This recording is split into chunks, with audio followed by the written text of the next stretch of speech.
Today on Locked On Red Wings, we bring on Greg Revak of the Hockey IQ podcast and newsletter to do a little bit of a breakdown on Red Wings and players' first half of the season.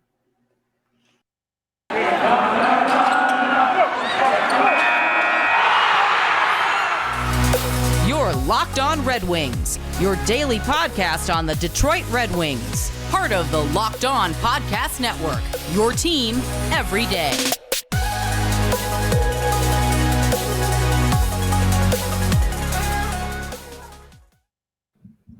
Welcome back to the Locked On Red Wings podcast. We are your hosts, Brian Fisher and Scotty Bentley. I am a podcast producer for the Daily J, a WWJ News Radio podcast, while Scotty's the host over at Locked On Tigers. I pointed this way because to me, you're that way, but I'm now realizing to everyone else, you're this way. Locked On Tigers, as well as a freelance journalist for the Detroit News. And today we are joined by Greg Revak. He is a coach. He is the host of the Hockey IQ podcast and newsletter.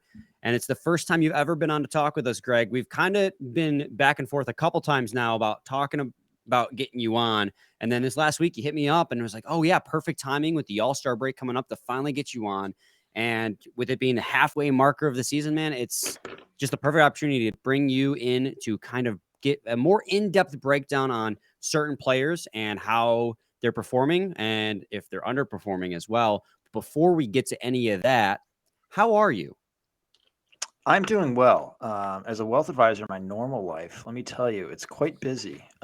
Doing that plus coaching and doing, like you said, writing a newsletter and hosting a podcast. But I am doing well, man. This is a fun time of the year. A lot of things are happening. We all get to reflect and look forward to what's next and what happened. So this is beautiful timing. Love it. Yeah, I'm really excited to have you on because just last week, Michael Rasmussen scored an electric goal during the game and then had an electric assist in overtime for the Red Wings in their win over the Montreal Canadiens in those beautiful powder blue uniforms that they have as the reverse retros. And this is how this whole bringing you on started, as we had a little back and forth on Twitter and then we DM'd each other. And then you wrote a newsletter about Michael Rasmussen and his edge work and that play in particular, as well as amongst other things. What in Michael Rasmussen's game have you seen as a reason why? I mean, we already talked beforehand, so we were all in agreement that Michael Rasmussen is taking a huge step forward so far. But what have you seen in particular that's been the most impactful towards his improvement? It's how he uses his skills. Like, his skills have gotten to a point that are really good and really smooth, especially for a gentleman his size. But it's not enough just to have the skills. And every hockey player on any hockey team can tell you someone who was more talented than they were, but they weren't as good. And I think that's the cool part about Rasmussen is how he utilizes his skills. He still has a ways to go. I think he can really, really find an extra gear. But I love how he's finding ways to use his skills. Like, for example, the goal that we were talking about, he was like coming in and all he needed to do is do a little shave of ice. And it was like just a small little reroute that was unbelievably tiny, but it just timed out the play where he was able to get the puck with some speed and be able to attack and not go off sides. Really small, huge difference. So that's the exciting part, is like how he's utilizing his skills and figuring out the timing. And this comes back for me to the difference between a player and a practice player. Practice player is that guy who's toe drags every single day, looks phenomenal. Coach is like, oh, look at that great toe drag and bar down, awesome. And then you see him in a game and all he does is toe drag, toe drag, toe drag. Well, there's kind of a little bit more than just like the physical skills and motor ability. Like, you have to be able to read and time out everything. So these environmental cues are massive. He's taken a massive step forward with that. Not to mention that in practice, your teammates aren't normally going to lay you out for trying a toe drag too often, but in game time, a little bit different. Go ahead, Scotty.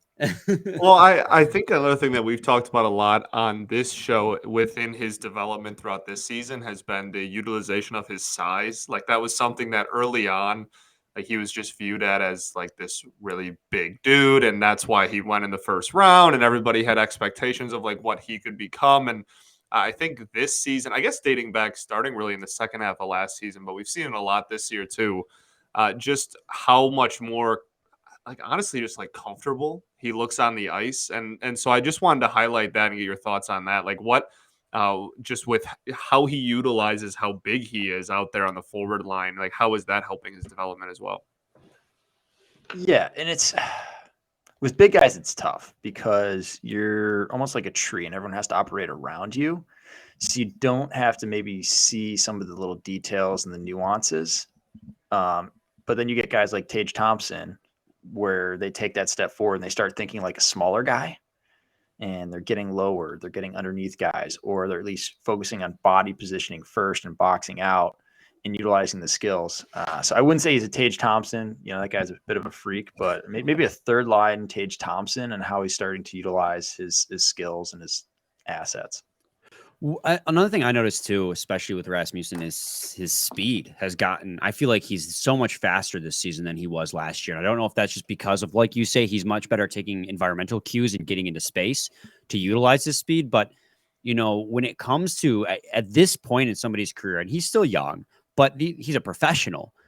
What does it say about a player where they still have that ability to kick it up a notch? I mean, I feel like so many players, once they hit the show, there's a short window for them to become what they are. And he's been in the league now for, I think this is his fourth or fifth year. And he's still growing. And this, we saw it starting last year. And now I feel like his speed is still taking that huge step forward. Well, you also have a really interesting development staff in Detroit, right? You had Brandon Naurato for a long time, which he is just doing unbelievably well at the University of Michigan. Probably the most interesting and best system outside of the NHL right now. So, like, you're talking about the right things. So he's always talking about educating and getting better. Then you bring in Dwayne Blais this most recent season. He's an absolute legend in the London, Ontario. He used to be flown out by Washington Capitals like once or twice a month to work with their guys and go out to Hershey. So, like, you're also thinking about from the organizational standpoint of like putting these guys in great environments to grow and learn and get better, where it's no longer, I'm just getting to the show. Like, I'm done. Like, no, I'm to the show. Like, how can I increase my role? How can I get a little bit better? How can I turn myself into a millionaire, into a multimillionaire, just from longevity and being able to evolve and stay in the league and keep up with the nuances that continue to sprout up every 3, 4, 5 years. I think another thing too is Michael Rasmussen has been a phenomenal surprise for Red Wings fans, including Scotty and I, because we like to claim that we were on that train before people realized he was getting a lot better. What other players on the Red Wings have kind of stood out to you as surprises this season in good or bad ways? I mean, everyone can say Lucas Raymond, but that's pretty obvious.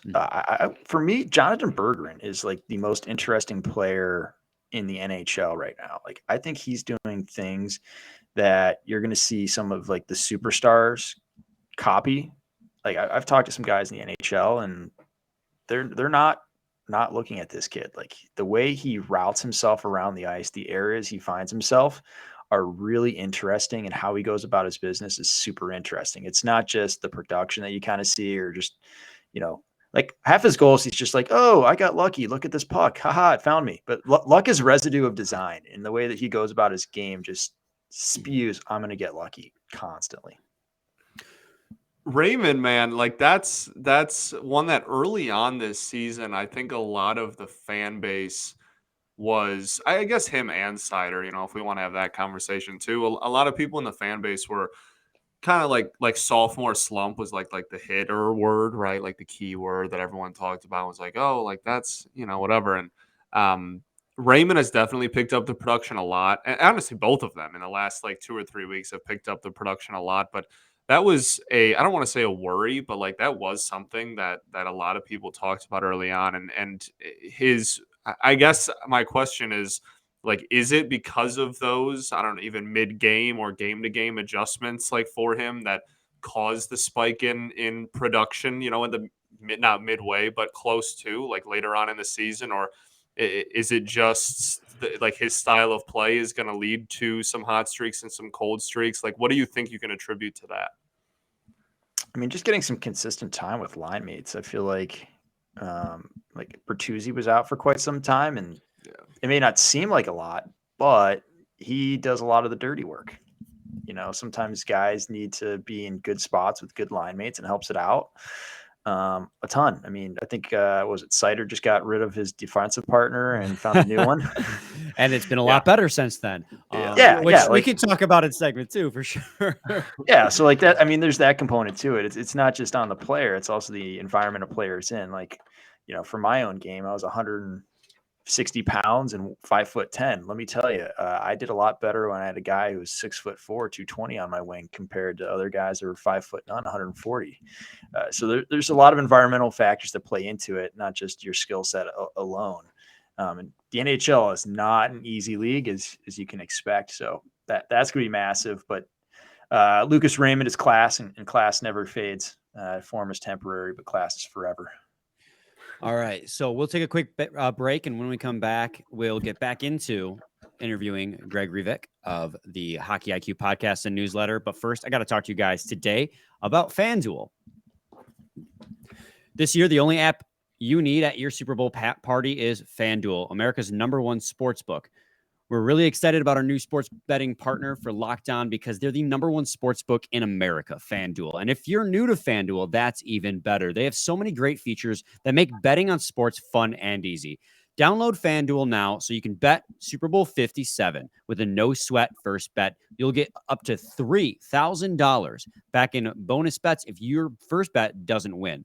FanDuel lets you bet on everything from the money line to point spreads to who will score the first touchdown.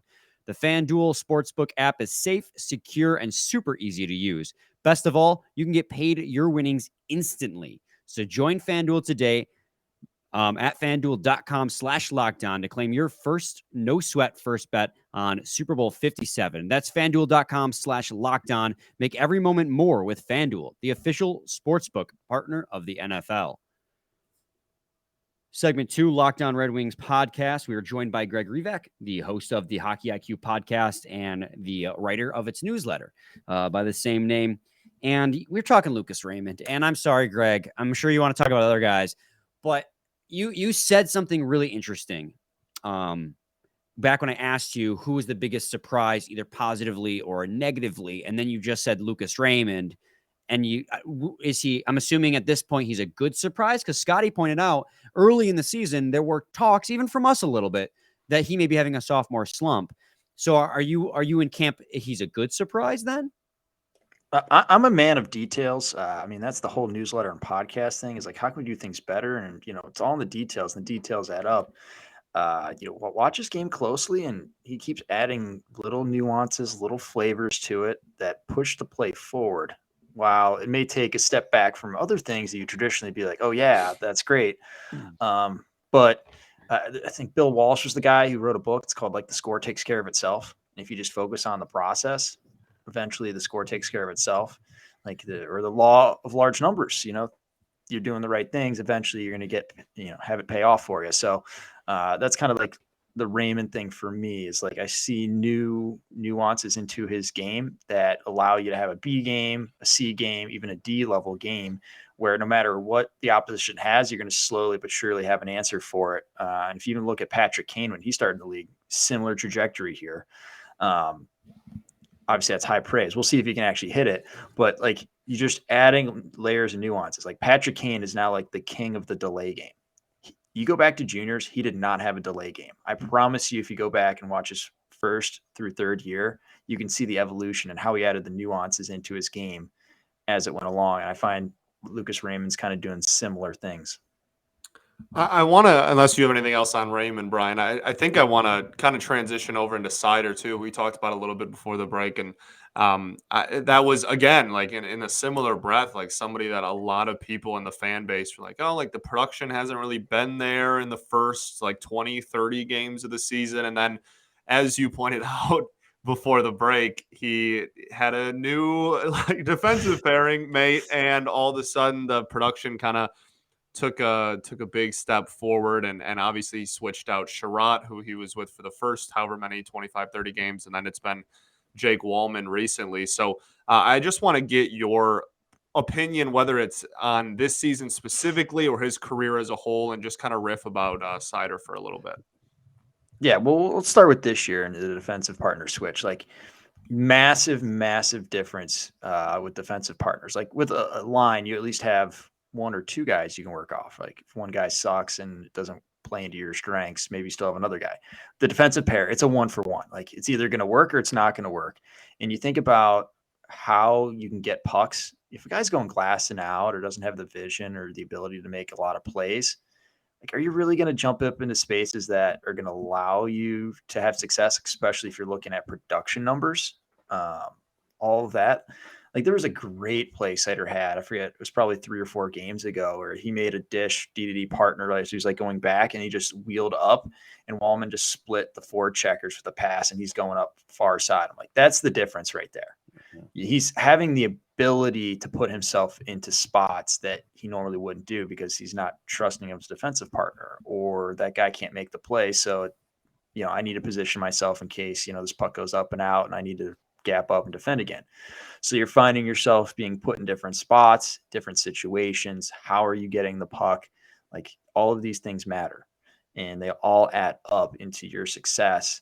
And what could look like, Cider's having a weak year is really like he is having a really good year if you put it in context of who he's with and how he's playing that situation. Context is everything, especially with defensive partners and pairs. Scotty and I said when that change happened, we said chemistry matters, and he and Sherratt just didn't have the chemistry. They weren't on the same wavelength when they played together. But I also want to ask you about his new defensive partner, Jake Walman. And this is a very loaded question, and we are all very excited about Jake Walman. Is he legit, or is this just a flash in the pan, you think? What would be your end all expectation would be the question I have back at that, because Wallman himself, if you watch his game, is more of a guy who's willing to hold on to the puck, absorb pressure and make a play, or he'll absorb it, walk around you and then make a play. So you're leaning into the idea of what is a ceiling? How do you get there? From an on puck standpoint, he does a great job being pretty deceptive. The off puck guys getting under him a little more suspect. But from an on puck, he's got some really interesting elements where you're going to be like, this guy is going to be good. Or at worst, he's increasing his value where you can get future assets. That you just finished off because we did a whole episode last week on he's pending UFA, but he's having a great year. And Steve Yzerman just acquired him as a G6 UFA. Then eventually he reclaimed his RFA status because he played the rest of the season. So he played enough games to remain an RFA. Does Yzerman, if you were in Yzerman's shoes, you as a newsletter writer, a podcast host, a coach, a player, when you look at Wallman, are you thinking this is a guy I should re-sign, or are you looking at the Red Wings rebuild and going, they still needs time? Or are you dealing him? Man, that's a tough question because right, you're starting to get to you're starting to get to the idea of like the behind the scenes stuff. If you're looking at just general progressions of where players are, how do they fit into systems? He's kind of like a Chernak down in Tampa, like solid guy, could be there for cups and do really well and be on their bottom pair or second pair. First pair is definitely stretching it, but do you match up timelines? Where is he going to be in his career? How's he going to go? What kind of player can you get? Is there opportunity? I mean, there's so many little aspects to it. Just what is the market going to bring back? And what do I think I can get out of him? What are his work habits? At the end of the day, you're only as good as how quick you can learn and adapt. So it's the ultimate no answer to a question like that. But I mean, he's a great asset to currently have. And especially if you have him under RFA status and being able to either deal him or keep him and continue to develop, I think either way, it's a win. Well, he will be a UFA at the end of this year. He was only an RFA at the end of last year. So that's where it comes questionable. It's like, will he test the market because he's having a great year? It is a very nuanced question. And we had a whole debate about it. Scotty and I are on side, like, he doesn't have a long track record of success. So you probably won't be breaking the bank to try and re-sign him. But he has shown enough of an upside that he's worth taking, re-signing. But then we don't know what he would be asking for. So then that's where the big question is. Yeah, if he gets expensive, go take Josh Mahura out of Florida and you'll be just fine. Right. All right. Go ahead, Scotty. No, I mean, I think with all of the talk, like defensively about Cider and pairings and whatnot, I think I want to try and just look at the team, the defensive unit as a whole. And like one of the big problems with the Wings all season has just been how honestly terrible the defense has been. And I think I just want your input on the team's current defensive situation because like it's and Brian and I talk about it all the time. It's not they're On not end. giving up like 35, 40, 45, whatever shots a night. Like it's not like they're giving up ridiculous shot totals, but like every shot against is high danger. And it's like it's just consistently leaving the goalie out to dry. And the goalie situation's its own thing with this team. So I think I just want your like outlook as a whole of this team's defense going forward because I think it's probably the biggest question mark of the team on January 31st. They're awful. Thank Right. you. All right. Oli Mata in particular is awful. Ben Sherratt is a terrible contract overall. Question mark for sure. Yeah, Hronek's all right. Lindstrom, I'll manage, but let's be honest. Like that left side is rough. So, Well, and we walked into last offseason going, well, can't get much worse. And I mean, if we're okay, let's be honest, it's better than last year. They're 19th in the league at Corsi against. I don't know how much at 5-on-5. I don't know how much stock anyone puts into Corsi, but as a baseline for, a number to look at, that's one of them. But they're better than last year. The defensive but they're system, not. man. Yeah, it's well, and you know what? And this is where I think I'll tease segment 3 here. I want to talk to you about the coaching staff because you're a coach yourself. You have the Hockey IQ podcast and newsletter, and I want to ask your thoughts on the coaching staff thus far because Scotty and I, we're not coaches. It's hard for us to grade a coaching staff in its first year, especially when your head coach is a first-year head coach. So I want to talk to you about that in segment 3. But first, I got to talk to you guys today about Athletic Greens. Our next partner is a product you got to use every day. Start taking AG1 because with one delicious scoop of AG1, you're absorbing 75 high-quality vitamins, minerals, whole food source superfoods, probiotics, and adaptogens to help you start your day right. The special blend of ingredients supports your gut health, your nervous system, your immune system, your energy, recovery, focus, and aging, all those things. It's lifestyle friendly, whether you eat keto, paleo, vegan, dairy-free, or gluten-free. It contains less than 1 gram of sugar, no GMOs, no nasty chemicals or artificial anything, and it costs less than $3 a day. You're investing in your health, and it's cheaper than your cold brew habit. Right now, it's time to reclaim your health and arm your immune system with convenient daily nutrition. It's just 1 scoop in a cup of water every day. That's it. No need for a million different pills and supplements to look out for your health. To make it easy, Athletic Greens is going to give you a free 1-year supply of immune-supporting vitamin D and 5 free travel packs with your first purchase. All you have to do is visit athleticgreens.com/NHL Network. Again, that is athleticgreens.com/NHL Network to take ownership over your health and pick up the ultimate daily nutritional insurance. I don't mean to derail everything. Bo Horvat just got traded. What? In the middle of recording this, he is a It's Vancouver and the Islanders is the trade. It's involving there's a first-round pick in there. Atu Rati, who we talked about and previewed when he was in his draft here a couple of years ago. So yeah. Well, we talked about that though, Scotty, yesterday or 2 days, Friday's episode, that they need scoring. They don't score goals. And Bo Horvat's not like a superstar goal scoring, but he's a very talented player. So that actually kind of makes sense for them. But giving up Atu Rati and his 2023 first. That's crazy. Well, okay. Well, Greg, first impressions on that trade. Horvat is talented. He will help them score more. Yes, which they desperately need. Yeah, he's an unbelievable talent. If you can fit under the cap, that's the real issue in the island is can you fit him under the cap? So if they think they can do it, God bless. That's a good trade. All about that. So, man, that's good news. You wish he would have been in Detroit. I don't think he's on the right timeline for where they want to be and where we need to be as the Red Wings. But to each their own.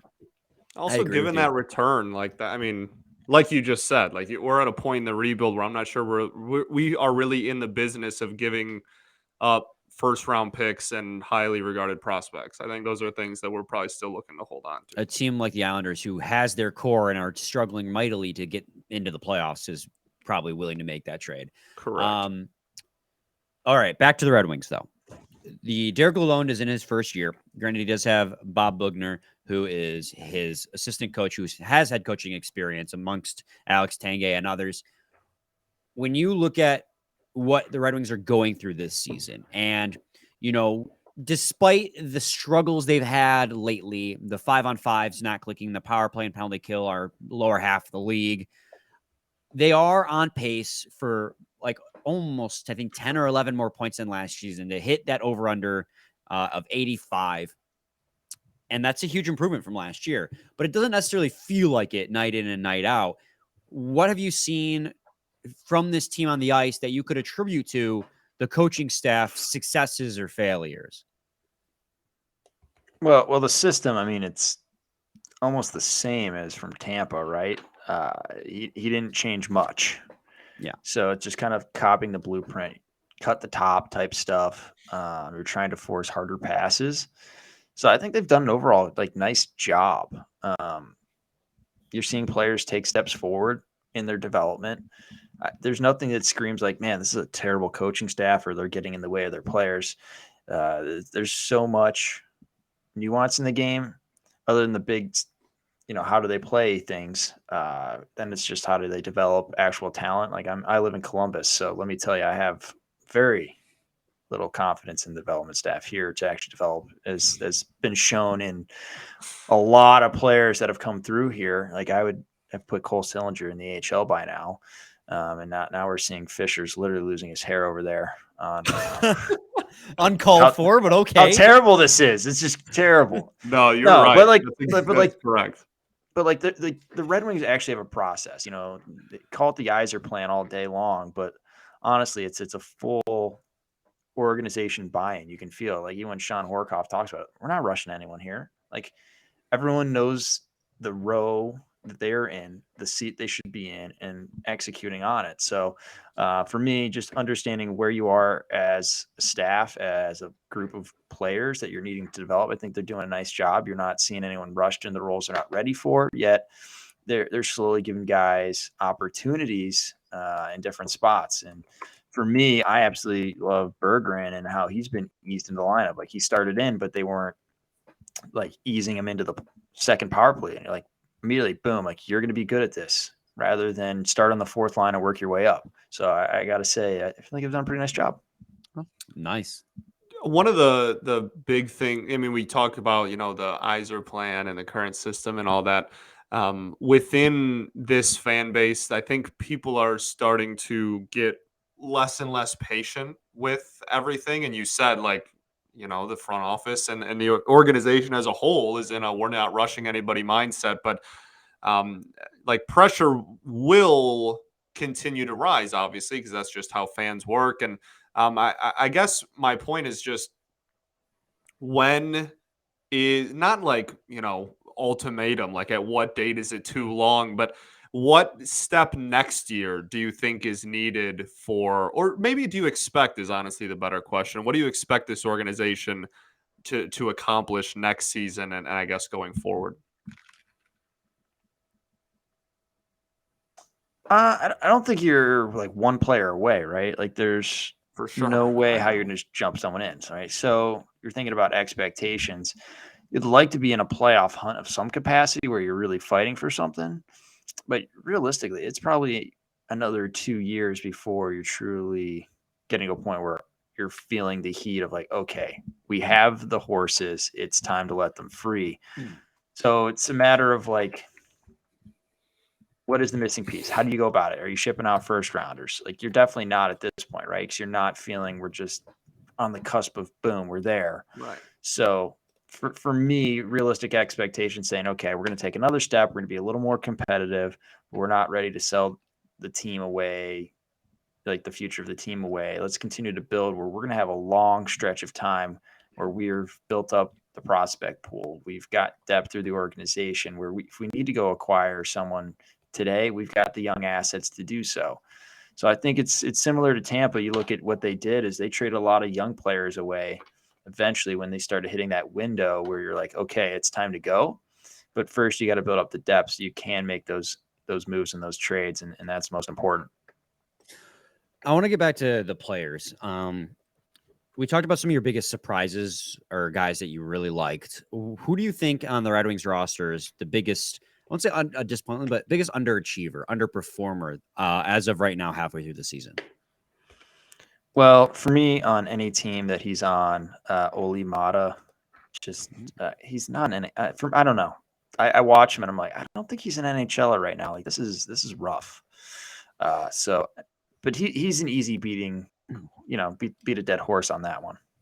See, that's really interesting because when he was paired with Filip Hronek, their numbers analytically, they were the best pair on the team when Cider was paired with Sherratt. And I don't know, ever since they broke that pair up, you're right. Oli Mata's play, at least analytically speaking, Corsi for expected goals for percentage, stuff like that. I mean, and even his like basic stats, obviously, like plus minus stuff like that, have really taken a huge hit. So, do you chop that up to that's just him as a player? They were playing so well because they gelled well. Like what is going on with Oli Mata? Because Scotty and I were actually, we don't mind Oli Mata. We kind of been liking him, although, like you said, the defense is so shallow that you don't have a lot of choose from. But what about Oli Mata's game? Do you think is just like that? You don't like him that much, I guess, is the best way to put it. Unimpressed. Yeah. Just watch the game, and every once in a while you're like, that was just really awful. Like that was a terrible decision. This was like a catastrophic mistake. He has the bad decision bug. I'm not sure how you get off of that, and maybe I'm still seeing him in Pittsburgh, even though he won some cups. Like he was just an absolute sieve for odd man rushes constantly.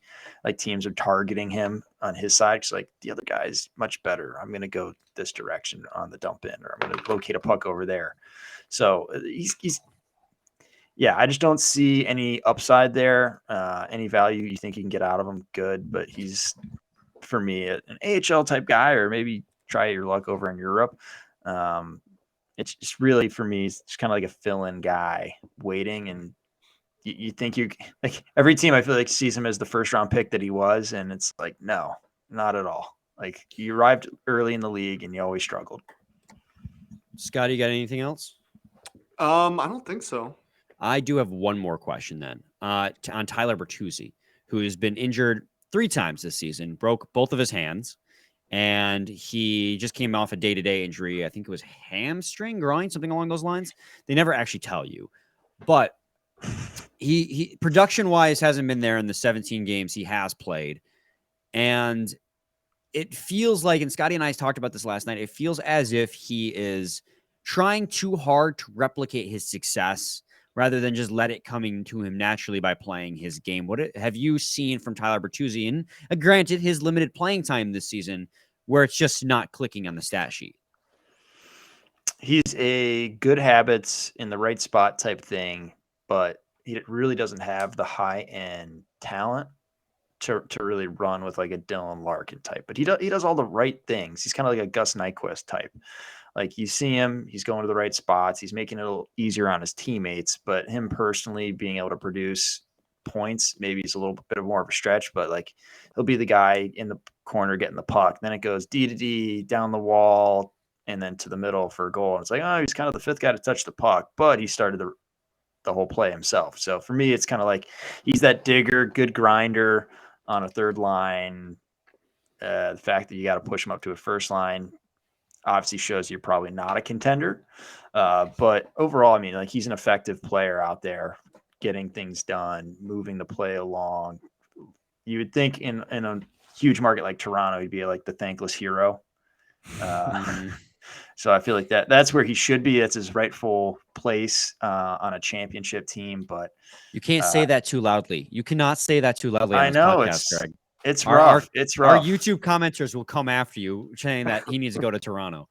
No, it shouldn't go there. Terrible. Yeah, there you go. But from like just where you want to be from a roster depth, where you're actually winning a lot more often. He's a great role guy, does the right work, high end creativity's definitely not to the point where you're like, okay, he's there, or like he's the guy who's going to ride shotgun on a high performing unit. But no, he's an effective player. Definitely wouldn't pay him anything over $4 million. So UFA in a couple of months. So there you go. the yes or no answer. Is he gone at the deadline? If I'm running the team, it's a yes, but I'm not There you running the go. team. There you go. That's all I needed. I just wanted your perspective. Yeah, That's as long as Marco Casper finds his way to the team in the next 2 years, I want to talk about that guy all day. That guy is good. We missed our. Okay, we'll have to have you back then so we can talk about Marco Casper because we got to wrap it up here. Greg, thank you for joining us. Really appreciate it. Appreciated your insight on some of those players because you're a much more nuanced and insightful watcher of the game than Scotty and I are, admittedly. So it was great having that extra insight. Appreciate you. Tell the people where they can find you and how they can listen and read your stuff. Yeah, it's real easy. Just search Hockey IQ and then throw either newsletter or podcast behind it, and you'll find it. Really active on Twitter, so at Coach Revak, Revak. You can find me there. The rest is just beauty following along, like breaking down plays, tape, all that. So if you want to get smarter about the game, look at a little bit more nuance in the details that are a little less obvious than just getting pucks deep and going hard to the net. Check out the Hockey IQ newsletter and podcast. Can you make me a better men's league player?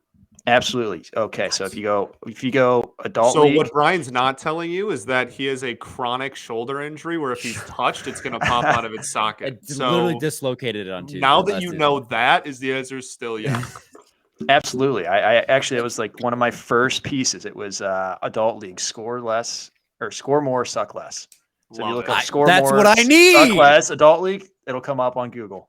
Oh my God, Greg's a saint sent Brian, from heaven to help series me. too. That can't get through 3 periods without popping his shoulder out of his socket. I made it through this is a 55 test. minutes. That first 5 minutes is going to be amazing, though. Let's go. All right, Greg, thank you so much for joining us. We're going to have you on again. Scotty, you and I will be back tomorrow. Probably start doing some midseason grades for these players. Who we're giving an F to? Well, I don't know. Maybe not anyone. We'll never know with us. It's all over the place. I mean, there's definitely. I don't know, man. I feel like there's definitely. F for I don't know. We'll fun. see. Dylan Martin's been fun. Final thoughts, Scotty? We will. There it is. We'll be back tomorrow, same time, same place. It's your team every day. Every day.